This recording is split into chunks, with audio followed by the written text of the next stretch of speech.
Hello दोस्तों, master gold star में आप लोगों का स्वागत है। आज हम लोग पढ़ेंगे भारतीय संविधान में सर्वोच्च न्यायालय। सर्वोच्च न्यायालय से आज हम लोग इम्पोर्टेंट एमसीक्यू क्वेश्चन लगाएंगे जो करीब 90 क्वेश्चन होने वाले हैं। तो बने रहिए हमारे साथ और चलिए शुरू करते हैं टॉप 90 क्वेश्चन सिर्फ सर्वोच्च न्यायालय से। तो आज का हमारा पहला क्वेश्चन आपके सामने ये रहा। भारतीय संविधान के किस भाग में संघीय न्यायपालिका का उल्लेख है? तो संघीय न्यायपालिका का उल्लेख किस भाग में है? ऑप्शन ए हमारा भाग 2, भाग 3, भाग 4 या भाग 5। जब भी संघीय न्यायपालिका का बात है तो भाग 5 में इसका उल्लेख किया गया है। संविधान के भाग 5 के अध्याय 4 में संघीय न्यायपालिका का उल्लेख मिलता है जो कि अनुच्छेद 124 से 147 तक में निहित है। ठीक है, अगला देखते हैं। निम्नलिखित में से किसके अंतर्गत भारत में सर्वोच्च न्यायालय की स्थापना की गई? तो सर्वोच्च न्यायालय की जो सबसे पहले स्थापना की गई थी वो रेगुलेटिंग एक्ट 1973 के द्वारा की गई थी। तो ऑप्शन ए हमारा बिल्कुल सही होगा। रेगुलेटिंग एक्ट जो लाया गया था अंग्रेजों के ऊपर लगाम लगाने के लिए, अंग्रेज के द्वारा ब्रिटिश सरकार लाई थी। ये ईस्ट इंडिया कंपनी पर लगाम लगाने के लिए रेगुलेटिंग एक्ट लाई थी। ठीक है, रेगुलेट करने के लिए इनको लाई थी। नाम ही क्या है? रेगुलेट, यानी इनको लगाम लगाने के लिए। क्योंकि ये बिजनेस में फ़ायदा तो बहुत कमा रहे थे, लेकिन जो कंपनी थी इनकी ईस्ट इंडिया कंपनी, वो घाटे में जा रही थी और काम करने वाले कर्मचारी क्या है, वो दिन दोगुनी रात चौगुनी तरक्की कर रहे थे। इसलिए ये नियम लाया गया। अगला है, संविधान के व्याख्याकार और संरक्षण कौन होता है? तो संविधान का व्याख्याकार और संरक्षण जो है वो सर्वोच्च न्यायालय को बनाया गया है कि संविधान में कोई भी छेड़छाड़ अगर की जाए, किसी का मौलिक अधिकार माना जाए या संसद किसी भी गलत तरीके से संविधान में कुछ छेड़छाड़ करती है तो सर्वोच्च न्यायालय एक्टिवेट होगा और उसे बिल को रद्द कर देगा। ठीक है, तो ऑप्शन जो है हमारा सी सही होगा। सर्वोच्च न्यायालय को संविधान का संरक्षण कहा जाता है।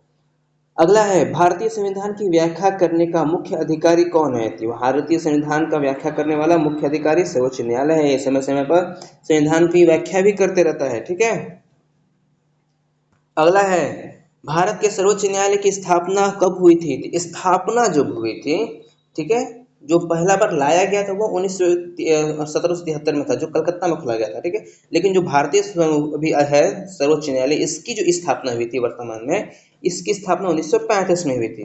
और राष्ट्रीयकरण पूछेगा तो वो अलग है। ठीक है, राष्ट्रीयकरण अलग देखा जाएगा, आगे चल के हम लोग देखेंगे इसका राष्ट्रीयकरण कब हुआ था। अगला है, मूल रूप से संविधान के सर्वोच्च न्यायालय में मुख्य न्यायाधीश के अतिरिक्त कितने न्यायाधीश की व्यवस्था की गई थी? जब भी मूल संविधान बना था 1950-49 में, जब हुआ बना था, मतलब 46 से लेकर 1949 में हुआ था ना, 26 नवंबर तक। तो उस दौरान जो मूल संविधान था उसमें जो एक उसमें प्रावधान ये था कि एक सर्वोच्च न्यायालय के एक मुख्य न्यायाधीश होंगे और उनके जो 7 काम करने वाले होंगे वो कितने होंगे? तो वो 7 होंगे। ठीक है, ऑप्शन बी हमारा सही होगा। अगला है, वर्तमान में सर्वोच्च न्यायालय में मुख्य न्यायाधीश के अतिरिक्त कितने न्यायाधीश का प्रावधान है? अच्छा, हुआ उस समय तो 7 था और वर्तमान में कितना है? मुख्य न्यायाधीश के अतिरिक्त एक तो मुख्य न्यायाधीश हो गए और 33 जो है वो अन्य हो गए, यानी सब मिलाकर 34 हो गए। ठीक है, मुख्य न्यायाधीश को इसमें नहीं जुड़ा गया है। तो अनुच्छेद क्या है? 124 से लेके 147 तक में इसको दिया गया है। अगला है, सर्वोच्च न्यायालय के न्यायाधीशों की संख्या में वृद्धि करने की शक्ति किसके पास है? तो सर्वोच्च न्यायालय में न्यायाधीशों की जो संख्या है इसको घटाना, बढ़ाना, कम करना, ज्यादा करना, ये कौन कर रहा है? संसद करेगा। ठीक है, तो संसद के उस टाइम तो बना दिया गया था कि भाई ये 7 होंगे, एक मुख्य न्यायाधीश होंगे और 7 अतिरिक्त होंगे। और उसके बाद संसद को सौंप दिया गया था कि जैसा जैसा वक्त पड़ेगा आप उसमें घटाना बढ़ाते रहना। तो संसद क्या है, उसे बढ़ाते बढ़ाते अभी 33-34 तक ला दिया है। 33 अन्य रहेंगे, एक मुख्य न्यायाधीश, सब मिला के 34 हो गए। अगला है, सर्वोच्च न्यायालय के न्यायाधीशों की निम्न में से कौन सी अर्हता होनी चाहिए? तो निम्न में से क्या होनी चाहिए इनकी? तो वह किसी एक या अधिक उच्च न्यायालय में लगातार कम से कम 5 वर्ष तक न्यायाधीश के रूप में कार्य कर चुका हो। अच्छा, वह किसी एक या अधिक अन्य न्यायालय में लगातार 10 वर्ष तक अधिवक्ता रहा हो। अच्छा, वह एक परंपरागत विधिवक्ता हो। इनमें से कोई नहीं होगा। ठीक है, ये तीनों ही गलत है, इनमें से कोई नहीं होगा। ऑप्शन डी हमारा बिल्कुल सही होगा। अगला है, भारत के मुख्य न्यायाधीश की नियुक्ति कौन करता है? तो मुख्य न्यायाधीश की नियुक्ति भारत के राष्ट्रपति करते हैं। ठीक है, अनुच्छेद 124 के अनुसार मुख्य न्यायाधीश की नियुक्ति राष्ट्रपति करते हैं। अनुच्छेद याद है 124 के 2 के अनुसार। अगला देखते हैं, भारतीय उच्चतम न्यायालय यानी सर्वोच्च न्यायालय जिसे सुप्रीम कोर्ट भी कहते हैं के न्यायाधीश की नियुक्ति कौन करता है? अभी हमने पढ़ा है कौन करता है, तो राष्ट्रपति करते हैं इसका। वर्तमान में राष्ट्रपति कौन है? तो आप लोग कमेंट करके बताइए वर्तमान में राष्ट्रपति कौन है। भारत के कार्यवाहक मुख्य न्यायाधीश की नियुक्ति कौन करता है? तो कार्यवाहक जो मुख्य न्यायाधीश होता है इनकी नियुक्ति कौन करता है? इनकी नियुक्ति हो या मुख्य न्यायाधीश की नियुक्ति ये कौन करेगा? राष्ट्रपति ही करेंगे। ठीक है, सर्वोच्च न्यायालय के जितने भी न्यायाधीश होंगे सबकी न्यायमूर्ति ही वो राष्ट्रपति ही करेंगे। राष्ट्रपति सर्वोच्च न्यायालय के अन्य न्यायाधीश की नियुक्ति किसके परामर्श पर करते हैं? तो ये सर्वोच्च न्यायालय के मुख्य न्यायाधीश के परामर्श पर करेंगे। करते राष्ट्रपति ही हैं, लेकिन उनकी की परामर्श कौन देता है? तो सर्वोच्च न्यायालय देता है। अगला है, सर्वोच्च न्यायालय में तदर्थ न्यायाधीश की नियुक्ति किस देश के न्याय प्रणाली से ली गई है? तो जो अन्य न्यायाधीश होते हैं ना, इनकी जो व्यवस्था है ये किस देश से लिया गया है? तो ये फ्रांस से लिया गया है। ठीक है, सर्वोच्च न्यायालय में तदर्थ न्यायाधीशों की नियुक्ति फ्रांस की न्याय प्रणाली से प्रेरित है। अनुच्छेद 127 में सर्वोच्च न्यायालय में एक तदर्थ न्यायाधीश की नियुक्ति का प्रावधान है। अगला है, भारतीय संविधान में तदर्थ न्यायाधीशों की नियुक्ति का प्रावधान क्या प्रावधान है? भारतीय न्यायालय में, सर्वोच्च न्यायालय में है, उच्च न्यायालय में है, जनपद एवं सत्र न्यायालय में, इनमें से सभी है, इनमें सभी में है। ठीक है, सर्वोच्च न्यायालय में भी है, उच्च न्यायालय में भी है और जिला सत्र में भी है, मतलब जिला का जो न्यायालय होता है उसमें भी है। सर्वोच्च न्यायालय में तदर्थ न्यायाधीश की नियुक्ति होती है जब, कब होती है? जब कतिपय न्यायाधीश दीर्घकालीन अवकाश पर चले जाते हैं, बिल्कुल। अस्थायी नियुक्ति के लिए कोई उपबंध उपलब्ध नहीं होता, बिल्कुल। न्यायाधीश के समक्ष लंबित वादों के असाधारण वृद्धि होती है। न्यायालय के एक सत्र के लिए न्यायाधीशों का कोरम गणपूर्ति नहीं होता। हाँ, जब गणपूर्ति पूरी नहीं होती ना, तब इनकी नियुक्ति की जाती है। तो ऑप्शन डी हमारा बिल्कुल सही होगा। सर्वोच्च न्यायालय में तदर्थ न्यायाधीश की नियुक्ति कौन कर सकता है? तो तदर्थ न्यायालय की नियुक्ति कौन करेगा? तो राष्ट्रपति के अनुमति पर सर्वोच्च न्यायालय के मुख्य न्यायाधीश करेंगे। ठीक है, पहले मुख्य न्यायाधीश राष्ट्रपति से अनुमति लेंगे कि भैया हमें एक जज रखना है तदर्थ के रूप में, तो क्योंकि एक घट रहे हैं, कोई हो नहीं पा रहा है। ठीक है, राष्ट्रपति कहेंगे ठीक है भाई रख लो, तो ये जाकर रख लेंगे, चलो भाई आ जाओ तुम भी लाइन में। आगे देखते हैं, सर्वोच्च न्यायालय में न्यायाधीश नियुक्त होने के लिए व्यक्ति को कम से कम कितने वर्ष उच्च न्यायालय का एडवोकेट होना चाहिए? उच्च न्यायालय का कितने वक्त तक एडवोकेट होना चाहिए? तो कम से कम 10 साल, 5 साल नहीं, पिछले बार 10 साल होना चाहिए। न्यायाधीश की योग्यता, वह भारत का नागरिक हो, वह किसी उच्च न्यायालय अथवा 2 या 2 से अधिक न्यायालय में लगातार कम से कम 5 वर्ष तक न्यायाधीश के रूप में कार्य कर चुका हो, या किसी उच्च न्यायालय या न्यायाधीश में लगातार 10 वर्ष अधिक तक अधिवक्ता रह चुका हो। अगला है, भारत के सर्वोच्च न्यायालय का एक न्यायाधीश कितनी उम्र तक अपने पद पर बना रह सकता है? तो कितनी उम्र तक पद पर बना रह सकता है? सर्वोच्च न्यायालय की बात हो रही है। ठीक है, तो कितनी उम्र तक? तो 65 वर्ष की उम्र तक सर्वोच्च न्यायालय के जो न्यायाधीश होते हैं वो बने रहते हैं। उच्चतम न्यायालय के न्यायाधीशों की नियुक्ति की सेवानिवृत्ति की आयु क्या होती है? तो 65 वर्ष होती है। ऑप्शन ए सही होगा। अगला देखते हैं, सर्वोच्च न्यायालय का न्यायाधीश कितनी आयु तक कार्यरत होते हैं? तो 65 वर्ष तक होते हैं। 56, 58, 60 सर्वोच्च न्यायालय, इनमें से कोई नहीं होगा। ओके, तो ऑप्शन जो है डी हमारा सही होगा। 65 है ही नहीं, इसमें 65 होता है। सर्वोच्च न्यायालय के न्यायाधीश को उनके पद से केवल किन प्रमाण आधार पर हटाया जा सकता है? जो इनकी हटाने की प्रक्रिया है वो कदाचार व असमर्थता से, ये दोनों जब हो तो उन्हें हटाने की प्रक्रिया शुरू की जा सकती है। सर्वोच्च न्यायालय के न्यायाधीश की सेवानिवृत्ति आयु 65 वर्ष होती है। न्यायाधीशों को केवल महाभियोग, दुर्व्यवहार या असमर्थता के सिद्ध होने पर संसद के दोनों सदनों द्वारा 2/3 बहुमत से पारित प्रस्ताव के आधार पर राष्ट्रपति द्वारा हटाया जा सकता है।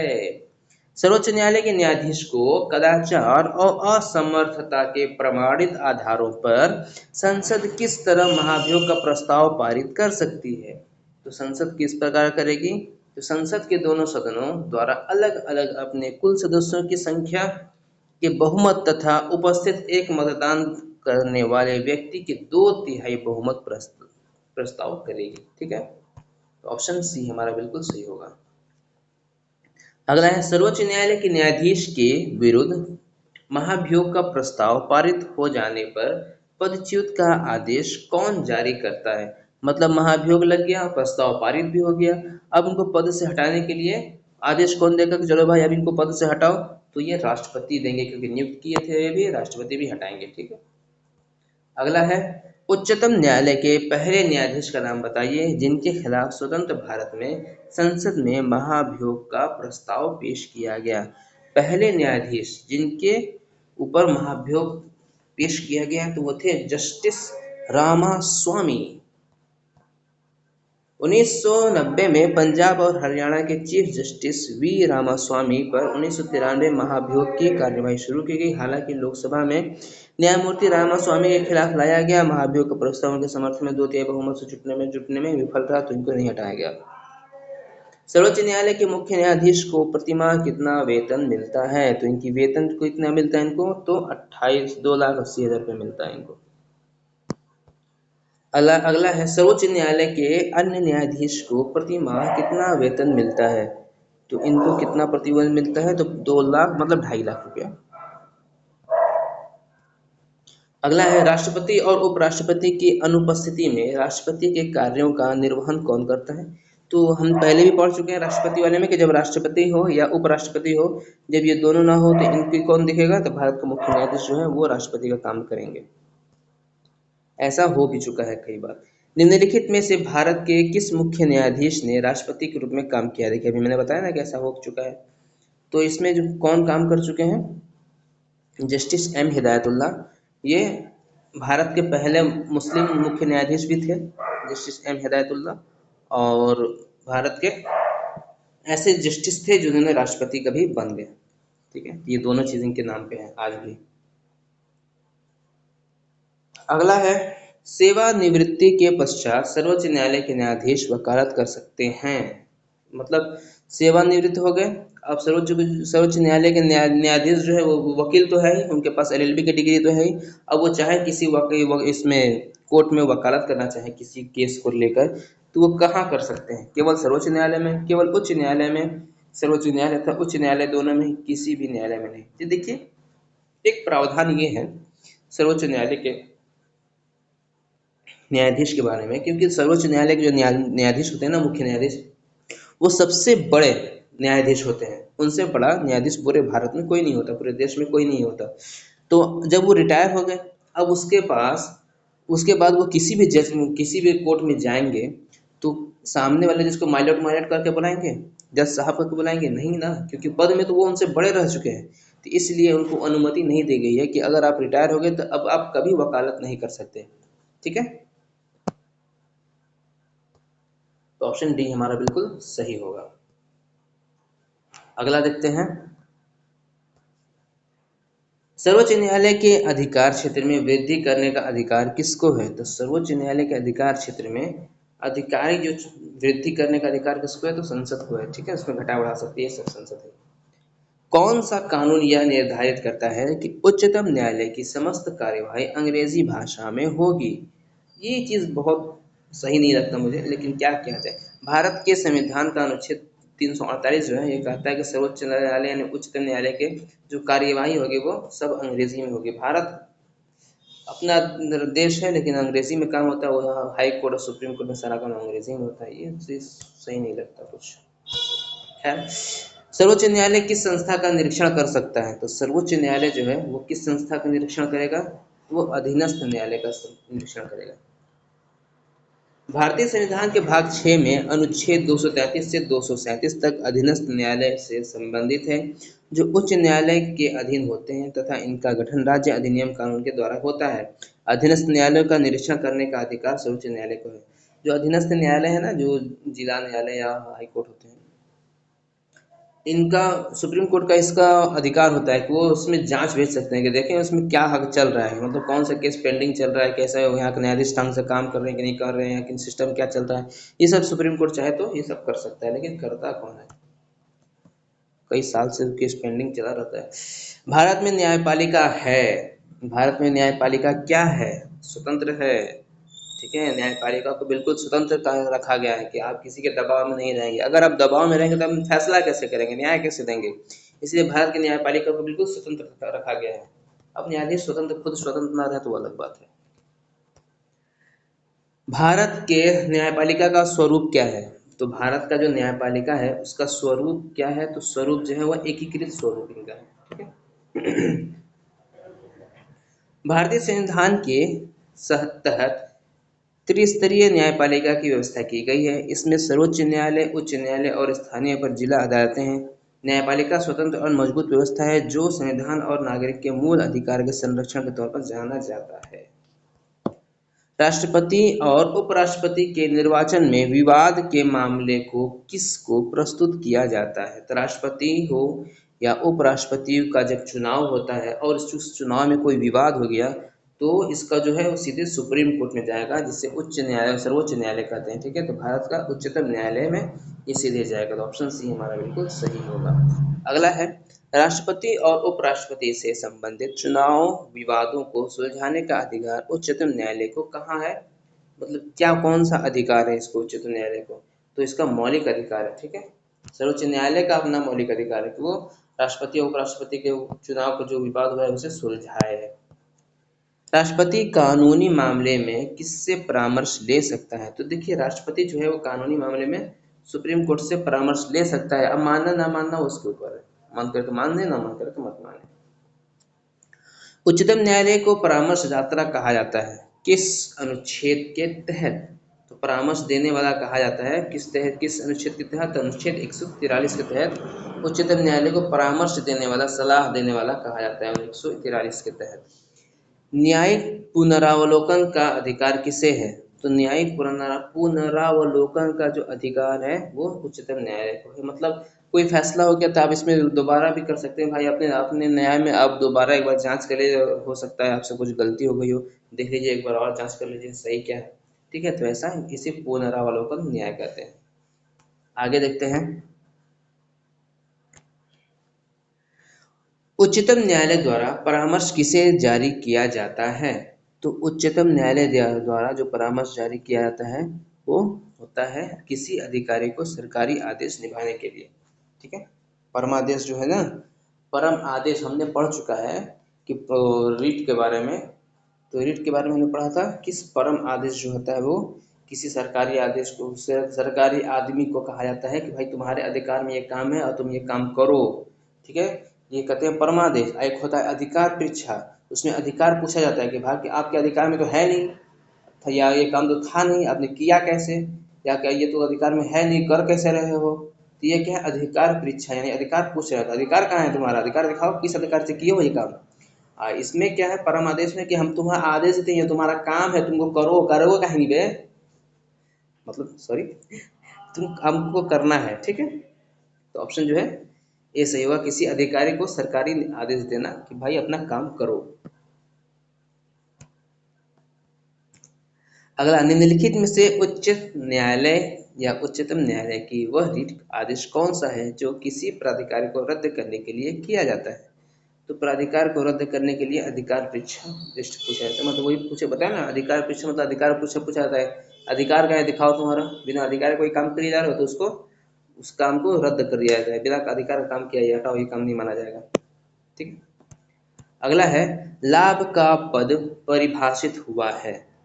मतलब लाभ का पद परिभाषित कौन करेगा? तो सर्वोच्च न्यायालय करेगा। ये सर्वोच्च न्यायालय ही बताएगा कि कौन लाभ के पद पे है, कौन लाभ के पद पर नहीं है। जैसे एक चपरासी लाभ के पद पे है, लेकिन एक जो सांसद विधायक है ये जो है ये लाभ के पद पे नहीं माने जाते। ठीक है, लेकिन एक सरकारी चपरासी है या एक सरकारी सफाई कर्मी वाला है तो वो लाभ के पद पे माना जाता है।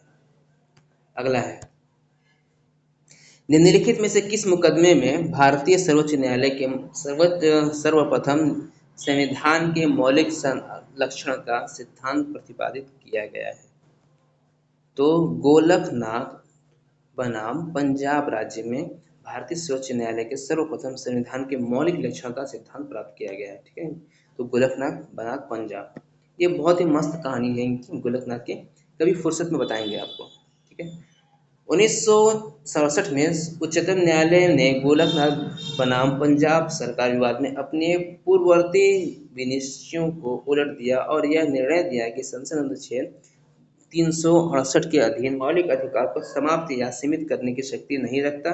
यह निर्णय 11 न्यायाधीशों की पीठ ने दिया था, जो 6 न्यायाधीश बहुमत में थे और 5 अल्पमत से थे, मतलब लगभग बराबर बराबर था। अगला है, भारतीय संविधान का कौन सा अनुच्छेद संवैधानिक विवाद में सर्वोच्च न्यायालय के अपीलीय क्षेत्राधिकार से संबंधित है? तो अपीलीय क्षेत्राधिकार से जो संबंध है वो कौन सा अनुच्छेद है? तो अनुच्छेद 143 का 134 का 1 से मिलकर अनुच्छेद 133 तक आता है। ठीक है, तो ऑप्शन डी हमारा सही होगा। आगे देखते हैं, केंद्र और राज्य के बीच होने वाले विवादों का निर्णय करने की भारत के उच्चतम न्यायालय की शक्ति आती है। केंद्र और राज्य के बीच में जो निर्णय होगा, इसको केंद्र उसका जो उच्चतम न्यायालय की शक्ति क्या है, उसकी मूल आधिकारिक के अंतर्गत आता है। ठीक है, मूल अधिकार के अंदर केंद्र और राज्य के बीच विवाद भी है और राष्ट्रपति और उपराष्ट्रपति के चुनाव के बीच विवाद का भी फैसला करना इसका सर्वोच्च न्यायालय का मूल अधिकार है। भारतीय संविधान के अनुच्छेद 131 के तहत सर्वोच्च न्यायालय को केंद्र और राज्य के बीच विवाद के निर्णय को शक्ति प्रदान की गई है। यह मूल अधिकार अंतर्गत आता है, जिसमें उच्चतम न्यायालय ऐसे विवादों का निपटारा करेगा जो केंद्र और राज्य के बीच में होगा। अगला है, भारत का उच्चतम न्यायालय कानूनी तथ्य को मामले में राष्ट्रपति को परामर्श देता है।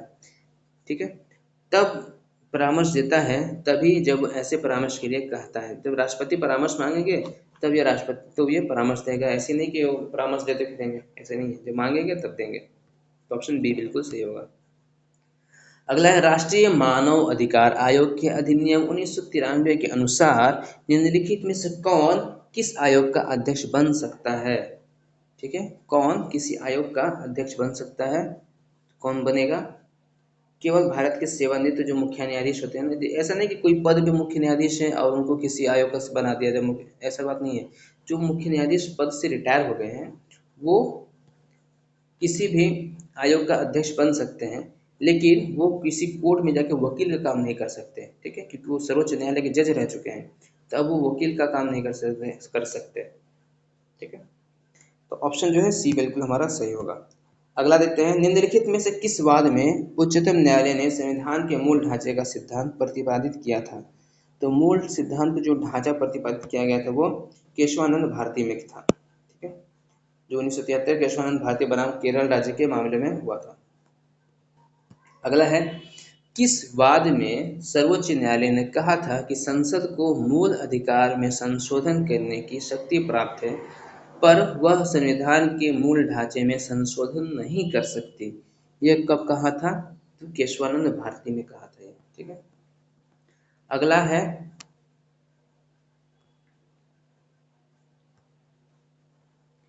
सर्वोच्च न्यायालय के प्रथम मुख्य न्यायाधीश कौन थे? तो सर्वोच्च न्यायालय के प्रथम मुख्य न्यायाधीश थे हीरालाल जे कानिया। ठीक है, और प्रथम मुस्लिम मुख्य न्यायाधीश तो हिदायतुल्लाह अंसारी। सर्वोच्च न्यायालय के मुख्य न्यायाधीश के पद पर सर्वाधिक लंबी अवधि तक कौन पद पर रहे? तो सबसे लंबी अवधि तक कौन रहे थे? वाई चंद्रचूड़। ठीक है, डी वाई चंद्रचूड़ जो भी थे ना, रिटायर हुए पिछले साल, तो यही थे, नवंबर में रिटायर हुए थे पिछले साल, तो यही सबसे ज्यादा साल थे। ये चंद्रचूड़ थे, ये 16वें मुख्य न्यायाधीश थे। इन्होंने सबसे अधिक 22 फरवरी 1978 से लेकर 11 जुलाई 1985 तक मुख्य न्यायाधीश के रूप में काम किया। सर्वोच्च न्यायालय के मुख्य न्यायाधीश को पद पर सबसे कम समय तक कौन आसीन रहा? सबसे कम समय के लिए, भाई सबसे ज्यादा समय के लिए कोई रहा है तो सबसे कम समय के लिए भी कोई होगा ना, तो वो थे कमल नारायण सिंह जी। ठीक है, कमल नारायण सिंह जी थे, ये न्यायाधीश थे जो 22वें नंबर पे थे। वे सबसे कम समय तक भारत के मुख्य न्यायाधीश रहे। इनका कार्यकाल 25 नवंबर 1991 से लेकर 12 दिसंबर 1991 तक रहा। मतलब ये 12 इधर और 5 इधर, 17 दिन से मुख्य न्यायाधीश थे, सोचिए। अच्छा, ये वाई वी चंद्रचूड़ हैं, ये पीछे जो 22 फरवरी से लेकर 11 जुलाई तक 85 तक होते हैं, 78 से 85 तक, ये काफी लंबे समय तक रहे थे, 7 साल करीब। ठीक है, तो ये DY चंद्रचूड़ नहीं है, ये YV चंद्रचूड़ है जो 1978 में हुए थे। अगला देखते हैं, सर्वोच्च न्यायालय के किस मुख्य न्यायाधीश ने 20 जुलाई 1969 से 24 अगस्त 1969 तक कार्यकारी राष्ट्रपति के रूप में कार्य किया? तो कार्यकारी राष्ट्रपति के रूप में काम किया था एच एम हिदायतुल्लाह। ठीक है। सर्वोच्च न्यायालय के किस मुख्य न्यायाधीश ने 20 जुलाई से 1969 से 24 अगस्त 1969 तक राष्ट्रपति के रूप में काम किया था? तो हिदायतुल्लाह ने काम किया था। ये सर्वोच्च न्यायालय थे, उसके बाद ये राष्ट्रपति भी बन गए थे। वर्ष 1973 में सर्वोच्च न्यायालय के किस मुख्य न्यायाधीश की नियुक्ति के समय प्रथागत वरिष्ठता के सिद्धांत को पहली बार त्यागा गया था? तो ये थे A.N. रे। ठीक है। 25 अप्रैल 1977 को जस्टिस A.N. रे को सुप्रीम कोर्ट में चीफ जस्टिस का पद संभालने का प्रस्ताव दिया गया। इसके लिए उन्हें फैसला लेने के लिए 2 घंटे मिले। जस्टिस रे ने प्रस्ताव स्वीकार कर लिया।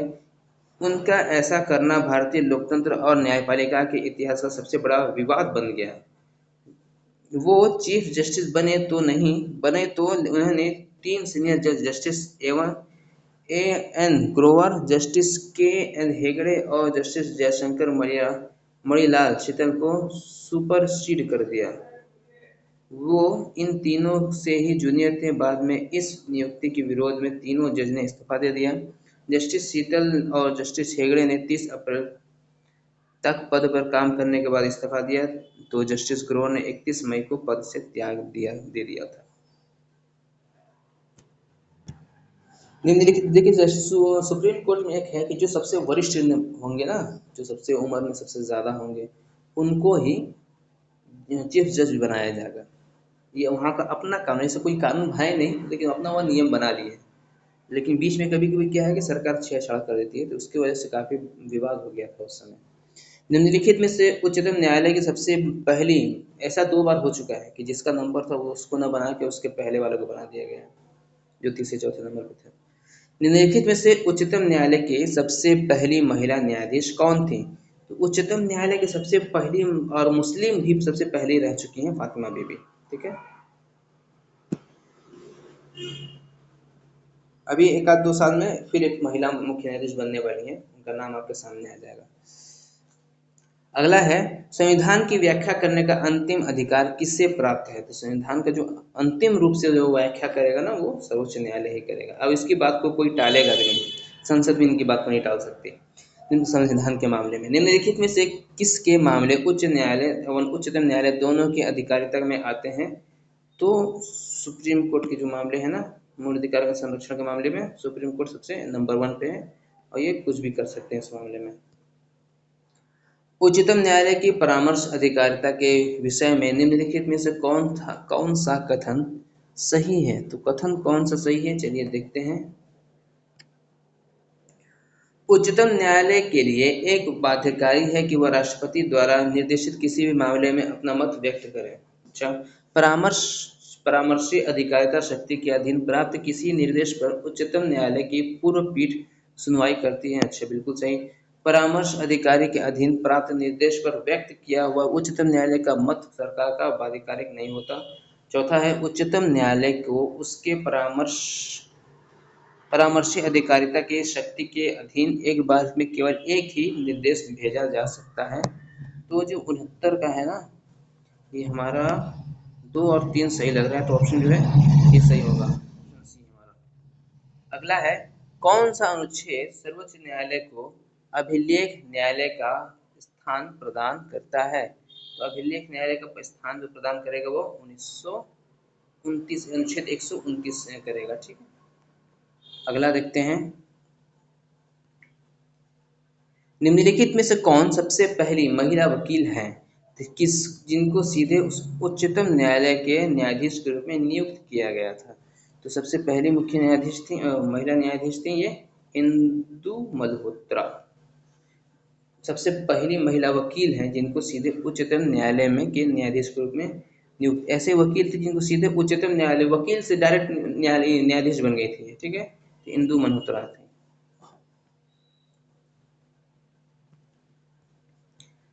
परामर्शदात्री अधिकार क्षेत्र के अंतर्गत उच्चतम न्यायालय किसी विधि के प्रश्न या जनता के किसी लिए विशेष महत्व को तथ्य पर परामर्श देता है, उसे उसे भेजा जाए। कहाँ भेजा जाए? 72।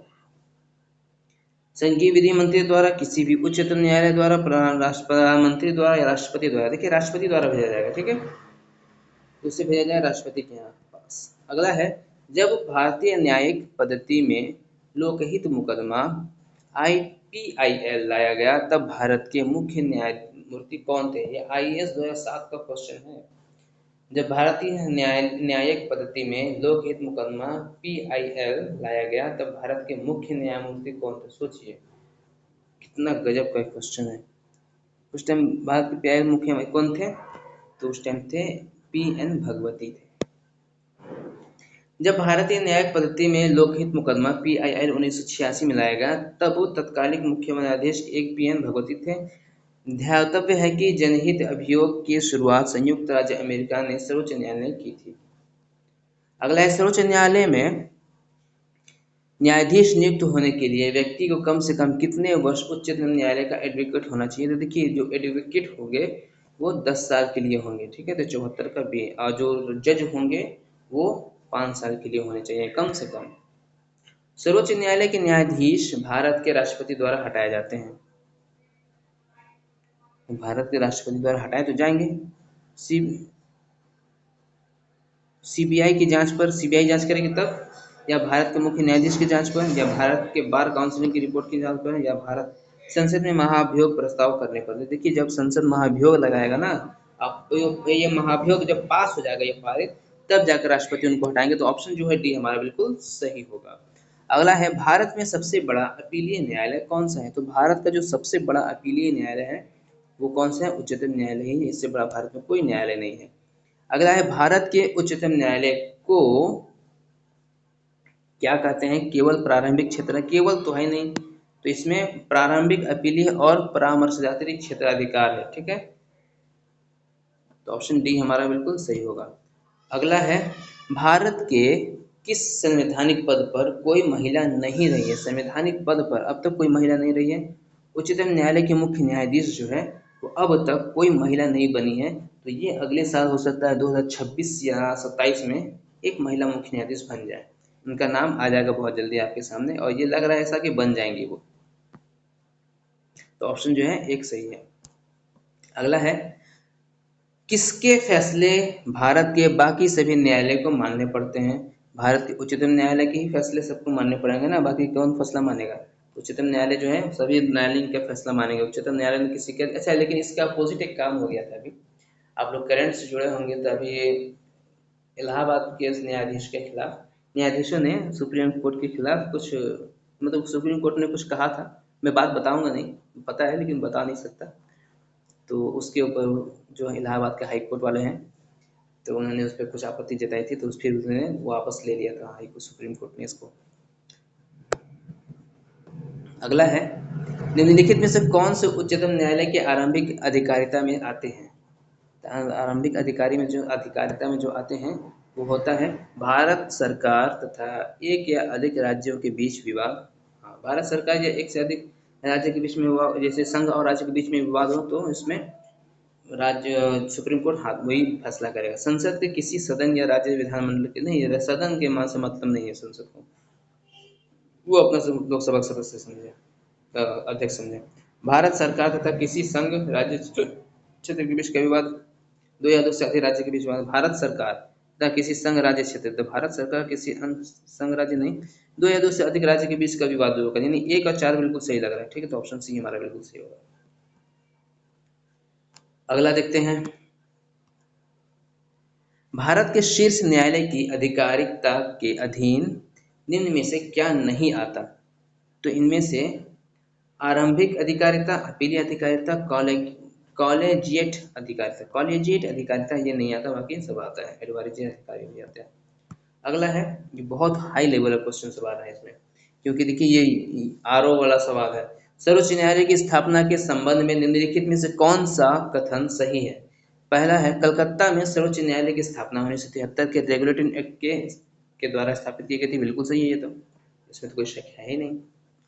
और दूसरा है लेमेस्टर, इस न्यायालय के प्रथम मुख्य नहीं, लेमेस्टर नहीं थे, इस न्यायालय के एम्पियर थे कोई ना, कोई एम्पियर करते थे। रेगुलेटर एक्ट न्यायाधीश 1773 के रेगुलेटिंग एक्ट द्वारा सर्वोच्च न्यायालय की स्थापना की गई थी।